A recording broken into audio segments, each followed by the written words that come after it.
If we train people on how to use AI for their job role, you will see adoption rates far higher than if you just train them on AI.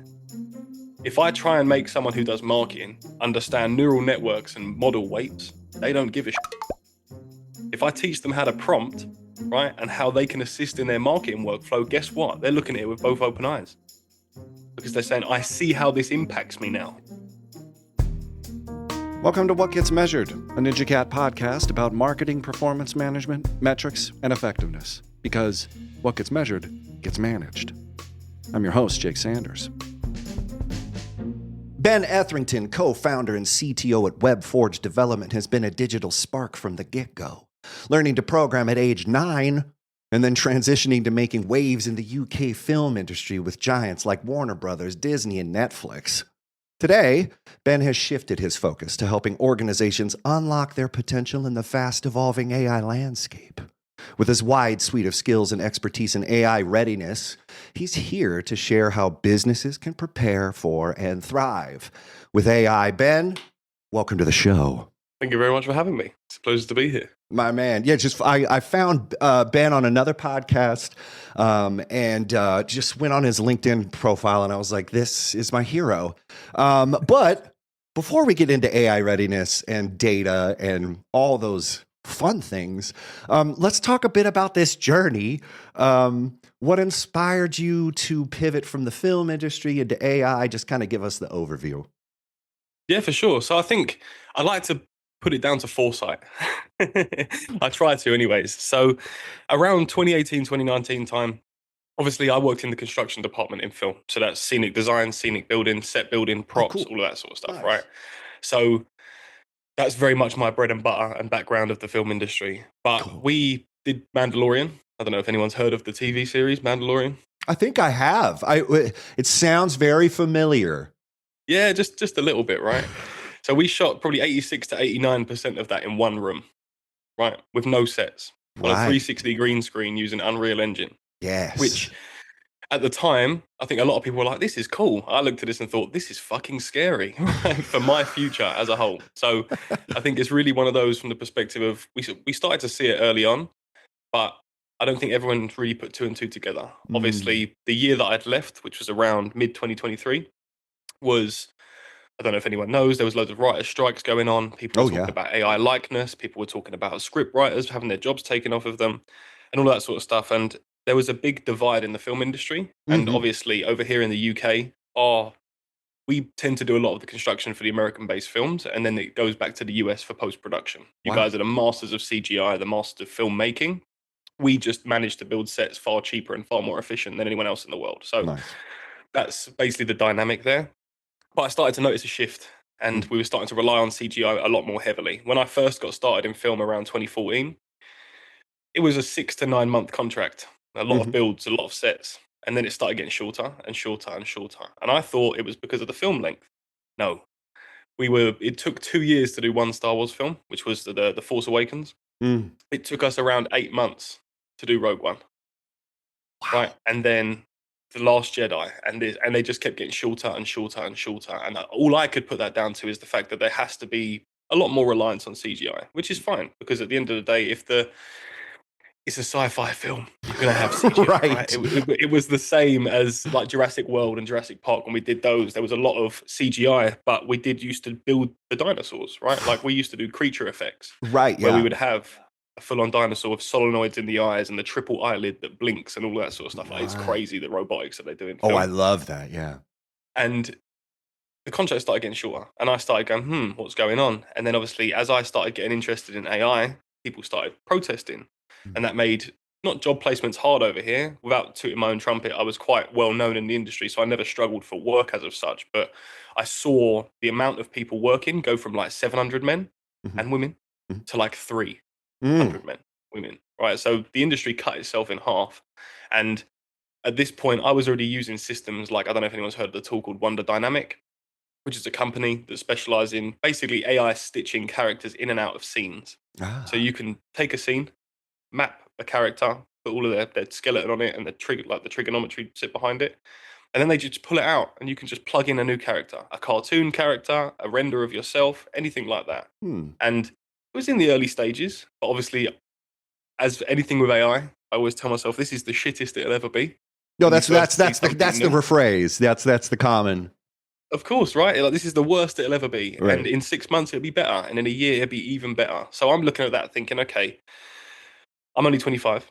My future in the film industry is there's a ceiling, and I don't like ceilings in business, right? Right. Because No I'm one now worried does. about future scaling and all of that sort of stuff, and my future as a whole.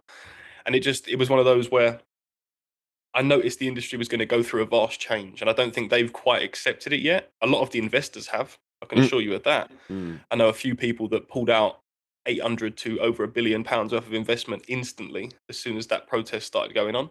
Wow. So it's definitely had a big hit. I'd like Mm. to say that it's picking back up. Like this may be an exclusive for you, but we're making another Avengers. That's Oh, we're happening. That's breaking that's news. going We're on at Pinewood breaking. Studios.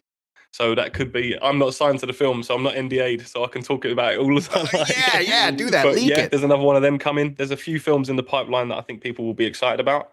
Um, but yeah, I didn't see my future there, and I think I was always tech focused. When I went Right. into film, it didn't make sense to me the way that we were doing things from a process perspective. There was a Mm. lot of draftsmen, pen and paper.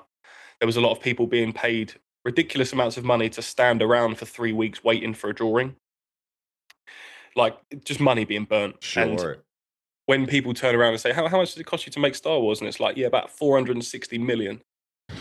And people are like, what? And it's like, this is why box office isn't doing that well, right? Because the production costs are still high, yet no one's going to the cinema. They're buying it all on Disney Plus, right? So Right. subscriptions have kind of not killed the industry, but they've changed it. Right. And I think the people in the industry are still stuck to the old way and they haven't quite progressed with the times to the point where we're at where we're at today, where films are less frequent with less people on. They're called skeleton crews when there's Mhm. less people on it. Um, but they are still going ahead. The last Yeah. production I did was Beetlejuice Oh my. in 2023. This is so cool, man. So you haven't quite transitioned away. You're still focused on doing film stuff, but this AI thing, I think that's sort of where my interest came in too, because it was the conflict. Everyone's saying, oh, it's gonna be Terminator 2. It's it's going to change the world, and then I just knowing what I know about data management, data governance, just people understanding the data layer. I was like, why aren't we focused on this data layer? Like, I know y'all want to talk about this high flying stuff, but like, how did you sort of align in on AI being something that you wanted to focus and then give us marketers, because talk about other people who are, maybe the process and the people org dynamics aren't quite up to snuff when you put tech on it. I mean, like, just kind of tell me how you got from the film stuff to the AI stuff, and then let's start getting into AI ready. Yeah, for sure. So again, I was pissed off with the processes, the way they were doing things, pen and paper. And then obviously I've always had a spark with tech. I learned to code when I was young. I've always Right. been interested in it. Even when I was working in film, it was more of a passion side project sort of thing. But I started getting into CAD, and then I started introducing CAD into the workplace, right? And I was probably the sort of the first person, me and a fella called Adam Shepherdley, so shout out Adam, that really pushed for CAD in the UK film industry. Oh, just for anyone who doesn't know, can you explain CAD? Yeah, so CAD is computer aided design, right? So if anything, you've probably seen Google SketchUp, AutoCAD, RhinoCAD. Essentially, they're softwares that allow you to build 3D models. So rather than us doing a plan drawing, an orthographic drawing, a different drawing, and then you're waiting a week for all of those drawings to come back, it allows you to basically make a simulated environment in CAD software of the entire set, and then we can drag out pieces. So before, the way the process worked was they'd draw a plan and elevation, which was basically your concept art, and then they'd go in and they'd extract parts out and then do another drawing breaking down that drawing. So I had the idea of if we just build this set to scale, right, inside CAD, we can just drag out each individual element and it will give you the exact dimensions of that element that we need. And I can just shift that off to a carpenter. They can go and build it, send it through to the painter, then they can go put it on the set. Perfect, right? It saved ridiculous amounts of time. Oh, I could only And then imagine. it got to the point where I introduced this. I went to another company, and now they've decided to use RhinoCAD. So those two file types, AutoCAD and RhinoCAD, they don't like each other. So I'm like, man, You fix one thing and it creates 10 more problems, right? So For sure. it was one of them. And obviously that was my sort of last hurrah in Mhm. film, was obviously doing that as well as working in film. I had an Mm. illness that I was battling at the time as well that was hard for me to work physically in person. So that did also sort of play into my transition. And you're talking about that structured data, unstructured data. So now we're getting into like some of the technology that maybe folks who are getting into AI. I mean, it's been a couple of years, but like, how? What does AI readiness mean? Like, what does it mean, and how are companies maybe not thinking about it properly? I mean, you just pointed out one thing. Over here, it's this, and over here, it's this, and those file types don't hang out. And anybody in an ad agency is knowing different platforms, different CRMs. So we have our own thing. I mean, just give me what AI readiness means to you. Yeah, for sure. Yeah. 100%. So readiness came about because we started out 2.5 years ago as people trying to build products, right? As everyone does when they first enter AI, they see this shiny new thing and they're like, how do I change the world with my little spark, right? And we noticed that a lot of people were going around product pushing. And a lot of these companies, one, if you look at like Gartner's reports and stuff like that, there's around an 83% abandonment rate on AI ventures right now. So you've got to look deeper into that and understand why. And that's what we've done, right? So we've essentially deconstructed all of these statistics to understand exactly why these ventures fail. And it's down to three separate things, which we essentially go over in our readiness report, which is people, processes, and technology. Without those three things, you are not ready for AI. And all three of those things have to align with one another. Without processes and good people, you can't have good technologies. Without good technology and good processes, the people are useless, right? All of them have to align with one another for you to be AI ready as an organization. That's the layman's of it. There's a lot more that goes into it, right? But in a sense of your data, structured data versus unstructured data, is that data queryable? Right? What's your ecosystem? If you're working with Azure-based products, you probably shouldn't be using Gemini. Right? Uh, I mean, yo, just you said something right there. Do people know that? I'm No, just. no. You would be very, very surprised. The amount of people that we discuss with that say, I'm using AI, we take that with a grain of salt because when they say I'm using AI, they just say that they've used ChatGPT. But are you using it to the best of your potential? Right? Are you literate in AI? Because that's the part that we're big on in terms of making sure people can speak the language of AI and understanding it. Because then they can take their personal nuances and their expectations as well as their experiences and put them into AI. And it allows people to augment their own workflow rather than people coming in going, you need to change, you need to do this, because people are people. They naturally object to change, right? We have to get buy-in. We have to make these people know we're doing this to help you, because there's a lot of people out there that believe in the Terminator stuff and they think, oh, I'm not going to work with this chatbot. I'm just training it to replace my job. And it's like, no, we're training it to replace your job so you can do a better one, right? Like you can upscale or you can skill up. I mean, it. A lot of business is busyness. And there's just one vowel difference in between these things, but it's a giant galaxy of effort, maybe wasted budgets. I mean, who even knows? But so let's get on that adoption thing. Like you're saying that there's an abandonment rate. What is going on? How can people like? What's your advice for getting AI adoption on board? Like, rather than saying like, no, we're trying to do that. What's the spark in people's heads when like that you've worked with that they're like, oh, I can see this as an assistant. I can see this as an augmentation. Talk about adoption. How do you kind of change people's minds? I'd say it's a process that you need to sort of navigate rather than try and create. Right? I think a lot of people are trying to create a process that makes people adopt. I don't Mm. think that's true. I don't think you can speak for your organization of 50 people and everyone will adopt at the same rate. The thing that we've noticed the most about AI is that people in business thinks that it's coming from the top down, right? They think that these big dogs are creating these AI systems and they're pushing it in.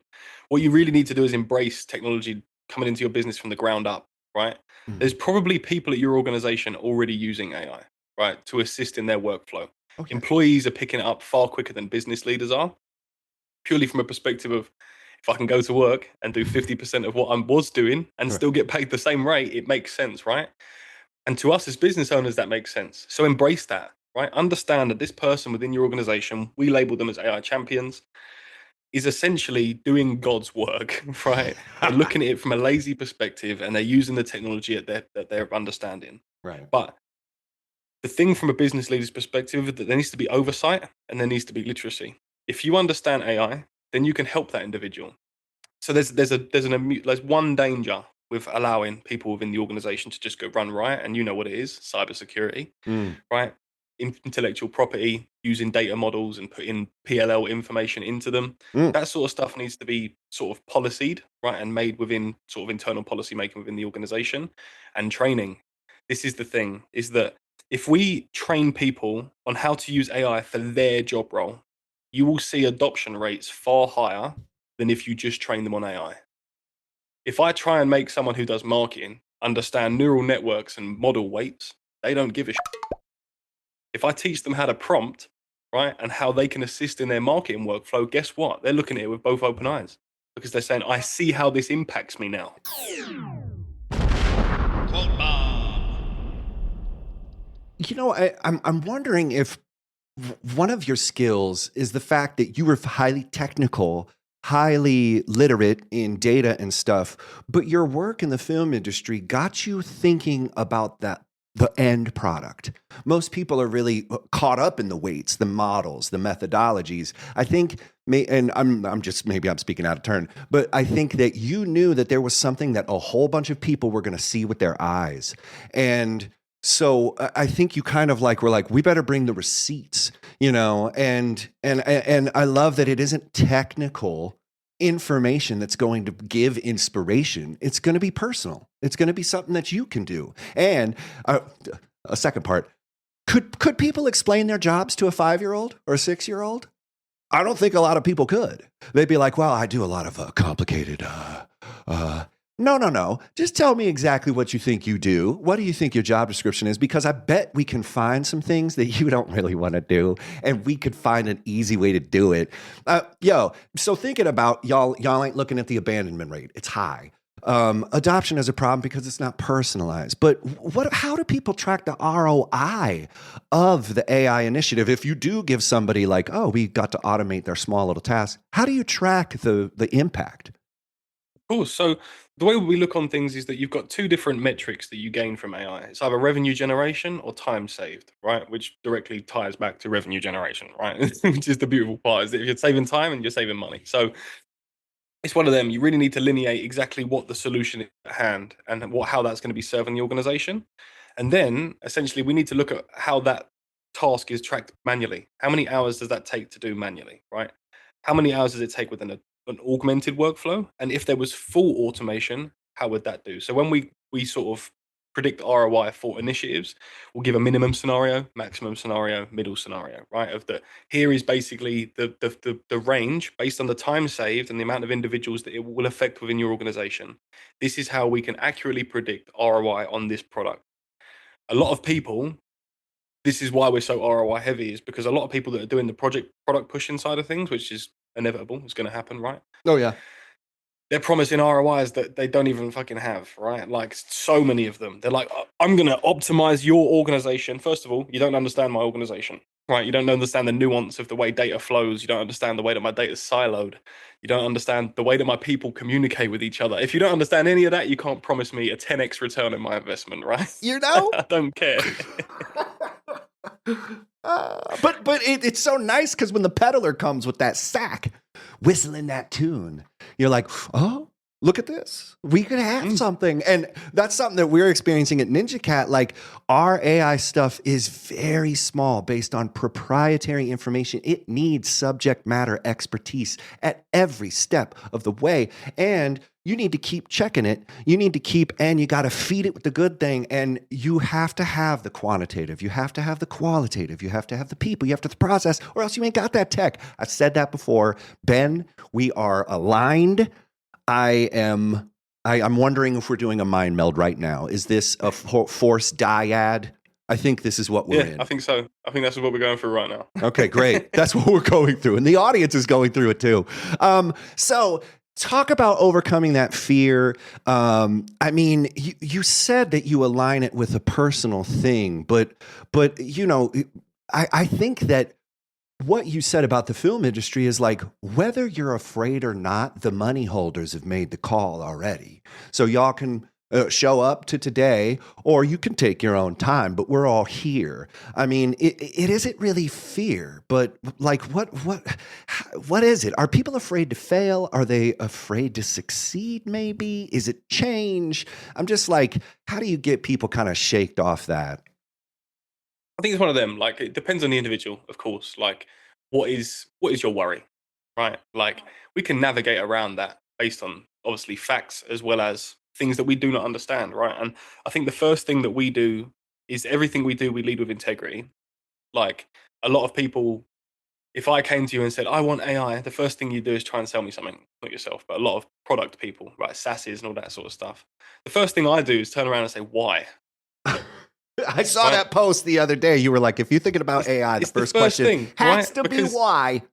one, it creates the person then feels comfortable because they're like, hold on a minute, you're not directly trying to sell me something on the other end of that, right? And two, it makes them double think about what it is because if you don't understand AI, you can't tell me that you want it, right? You can't want what you don't know. It doesn't make sense, right?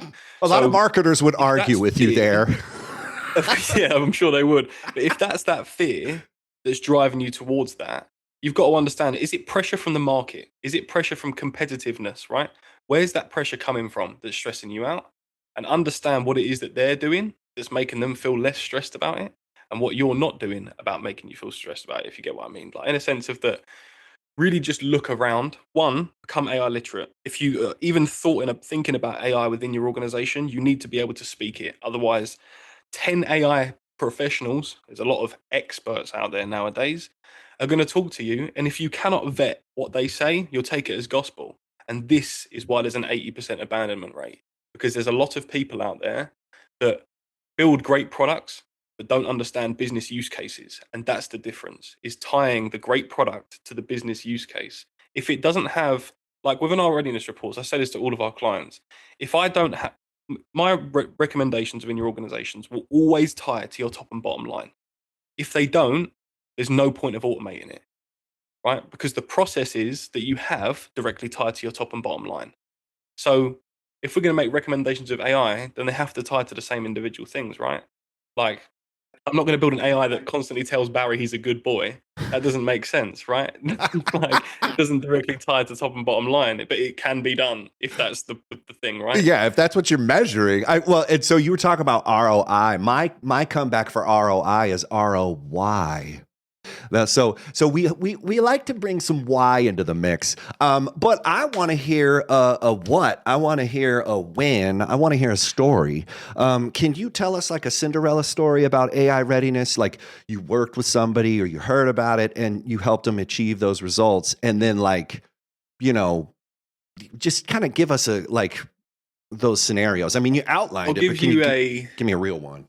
So we've gone Cinderella, but this one's a bit more of a Beauty and the Beast. I think this one is. Okay. So we were working with an organization, and music to my ears, he's saying, oh, yeah, my staff are using AI. It's really cool. This is where we sort of identified that the technology is coming from the ground up. And he's explaining the use case. And he's like, yeah, so this happened. Da, da, da, da. And then my analyst put our last 3 years of profit loss statements directly into Chat GPT, and it did all of our financial forecasting. And he's excited about it, right? Who wouldn't be?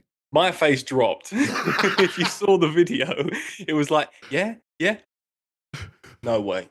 No, you didn't just say that. And he instantly picked up on my demeanor and he was like, what's the issue? And I said, but like, you do understand that LLMs, a lot of them, especially on non-pro plans, are using that training data to then feed back in through synthetic data reinforcement learning retrieval, right? So what does that mean in layman's terms? They're training the model on your data. So what does that mean? Hacking, prompt injection. I don't need to explain these things to you for you to understand that if it's in the machine or it's in the model, I can get it out, right? Which also means all of your competitors can get it out, right? Then his face dropped.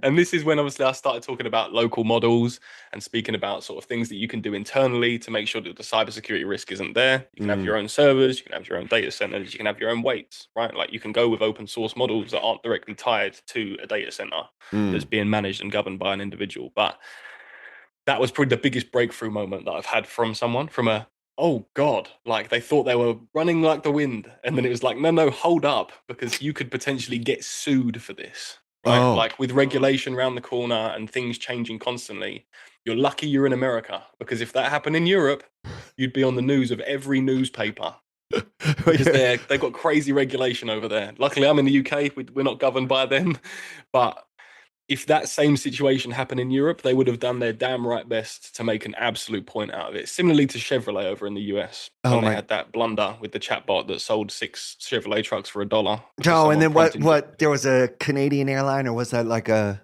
Yep. Yeah, same thing. Like, oh, deep discounts. Oh, the chatbot's gone crazy. No, I know it's a bit Wild West over here, but these thoughts, that you have, like, lead with integrity. I mean, if you can just be, straight up about integrity, and my man, the fact that you have confidence thresholds for the things you give is like, yes, Ben deserves some of your time, because he's not going to give you what you think you want. He's going to give you what you need. Can we get that AI readiness framework? I can share that with people, right? Yeah, for sure. Ugh, so 100%. good. So here's a question. Do people like your AI readiness thing? Do they say, "Oh, I'm already ready. I'm already ready"? Like what's going on with the AI readiness check work? Like, are people going through that? Are they doing that? Like, or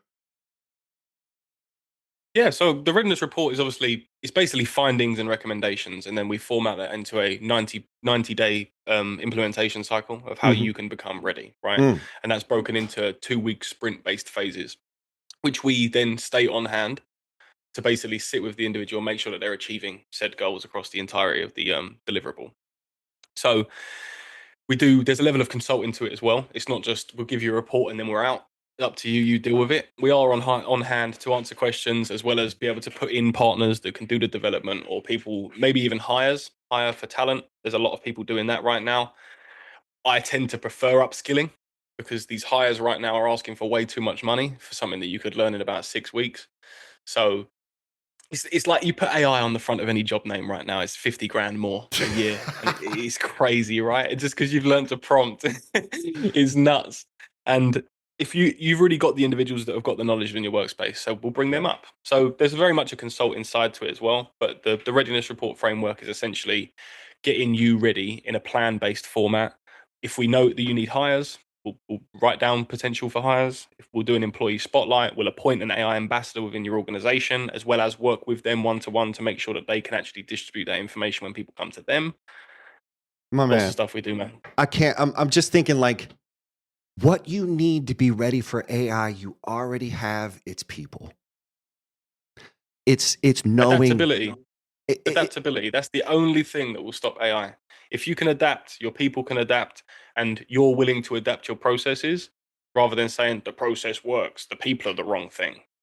You've done wrong. Like that's I don't know, a good CEO that's saying that, just blaming the people. The process is good, the people are the wrong. It's like, we can't replace these people with 100 more people. It's still going to be wrong, right? The process is shit. all right, all right. Just more But wrong yeah, people it's very now. much people. 100%. Like I always talk about, there's a book here that I've got. It's called The Brain by the New Scientist. It's a great book, and it's talking about the supercomputer inside your head.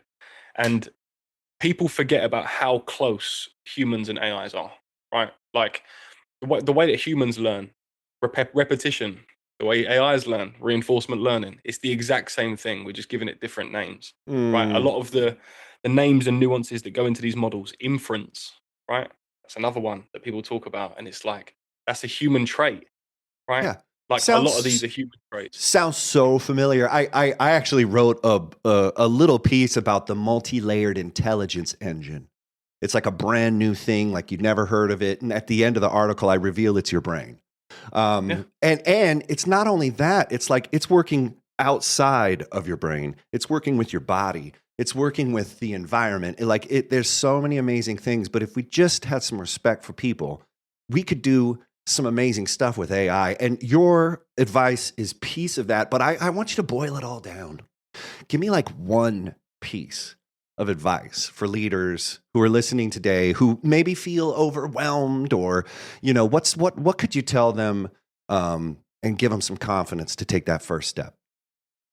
sure. The main thing that comes up in conversation for us when in terms of advice is whether it's you directly or you hire someone to appoint you, stay up with the news within your industry because there are people taking the lead, and it's like I wouldn't look at them as competition. At that point, you're in a different bracket, but look at them as inspiration. Don't don't think that AI is here to replace. It's here to augment. It's another thing. And for business leaders, please become literate with AI. Right. And when I say literate, I don't mean you need to become a computer scientist. You don't need to become an ML researcher. You just need to know what a 3-shot prompt is. If you can explain to me what a 3-shot, 0-shot chain of thought prompting is, you understand AI enough to be able to use it to augment your workflow. When it comes to new business recommendations, new business implementations, they will continue coming. We haven't even unlocked 10% of the business use cases that the current technology allows us to do, let alone how quick the new technologies are coming around the corner. So stop trying to look for the all new use cases and things that are going to change your business from top to bottom. Start with the small shit that's really irritating you. That's the best thing that you can automate right now. Oh, my man. That's clean advice. I deeply encourage people to connect and follow Ben. Tell us how we can do that, Ben. Yeah, for sure. You can find me on LinkedIn. It's Ben Etherington. I believe there's a dash in there as well, but you'll see me. It's best known for the Gen AI readiness report in the tagline. I'm over there. We've got a website, webforgedevelopment.tech, which is going to be rebranded and re-uploaded soon. So don't check it now. Check it in a couple of weeks. And then we've got a YouTube where we do podcasts called The Founders Forge, where we talk about AI tech and what we're doing as an organization internally. So they're the 3 places that you can find us. And yeah, follow my business partners as well. James Malin, Jonathan Daigle, absolute legends. I wouldn't be able to do it without them. So yeah, hit us all up. And if you're in need of a readiness report or you want someone to come and talk to you about AI from a layman's perspective and cut the shit and the fluff, I'm your man. Cheese or chocolate? Are you ready? I'm ready. Cheese or chocolate? Cheese. He waited a while. He doesn't know. He's checking in. What time is it over there? Oh. Yeah, I don't know. Cheese. I'm going to go cheese. I love savory. He's a savory guy. Rake or leaf blower? Leaf blower. You will get the complaints, Ben. Here we go. Gandalf or Merlin? Oh, that's a hard one, that. I'm stumped right now. I'm going to go Merlin. Yeah, just because the classic, like, OG vibe. Yeah, man. Like, you can't get more fucking powerful than Merlin. He is the wizard, right? Like he is the wizard. He's what everyone wants to be. He's the benchmark for wizardry, right? Aspirational. Here's a good one. Quiet night or rowdy outing? Quiet night, 100%. Yeah, right? I'm a home dweller. It's the best. This is a good one. Live albums or studio albums?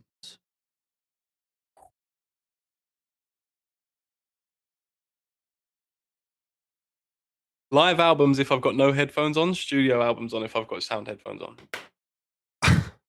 Ladies and gentlemen, I think that was the absolute right answer. Yeah, man. It's okay. Good. All right. You're passing. It wasn't a pass or fail, but you're passing. And finally, houseboat or an RV? RV. Right? Yeah, 100%. The ocean scares the shit out of me, man. I couldn't live on. That place is scary as hell.